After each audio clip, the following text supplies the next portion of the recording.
Hello everyone, আজকে আমরা জানবো প্রপার্টিজ সম্বন্ধে। প্রপার্টিজ হচ্ছে এমন একটা বিষয় যে কোনো একটা ড্রয়িংয়ের লেন্থ, উইথ এবং ড্রয়িংয়ের আকার আকৃতি কেমন হবে সেটা নিয়ে আলোচনা করা।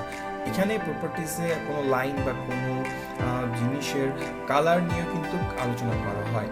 সো আমরা চটপট কিছু প্রপার্টিজ দেখে আসি। তো দেখতে পাচ্ছেন এখানে অনেকগুলো ড্রয়িং দেখা যাচ্ছে, যেগুলো এটা একটা ড্রয়িং। সো এখানে আপনি দেখতে পাচ্ছেন যে এখানে একটা কালো রঙের বৃত্ত আছে, যেটা উইথটা দেওয়া আছে। উইথটা অনেক মোটা।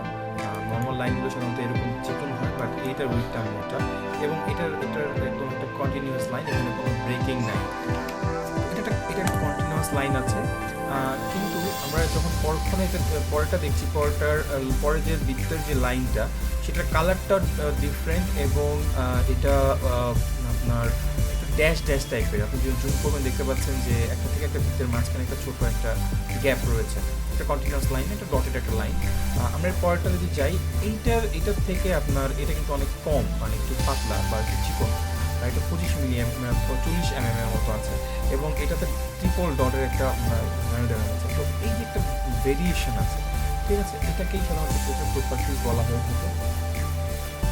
ভেরিয়েশন দেখতে পাচ্ছেন।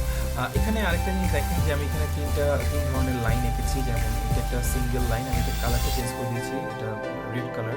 সচরাচর যে লাইনগুলো এঁকে থাকে সেগুলো কিন্তু ব্ল্যাক কালারের হয়ে থাকে, রাইট? বাট এটা রেড কালার, এটা কালারটা চেঞ্জ করেছি। এটা আসলে প্রপার্টিস, ঠিক আছে? প্রপার্টিস চেঞ্জ বা এই ধরনের বিষয়। দেখেন এখানে এই ড্রয়িংটার ভিতরে ট্রিপল ডটের একটা ইয়ে আছে, এখানেও ট্রিপল ডট। এটা শুধু উইথ লাইনটা মোটা এবং এটার উইথ লাইন চিকন, এই জন্য এটাকে চিকন মনে হচ্ছে, এটাকে মোটা মনে হচ্ছে।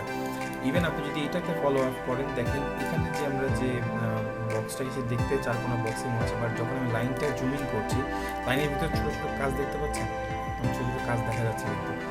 এইভাবে আপনার লাইনগুলোকে আপনি এগুলো হচ্ছে লাইনের প্রপার্টিজ এবং এগুলোকে আপনি চেঞ্জ করতে পারেন আপনার কাজের ভিত্তিতে। আপনি কীভাবে লাইন আঁকবেন সেটার ভিত্তিতে আপনি এই ধরনের কাজ আপনি করতে পারেন। সো এখন আপনার প্রপার্টিজের কথা বুঝতে পেরেছেন।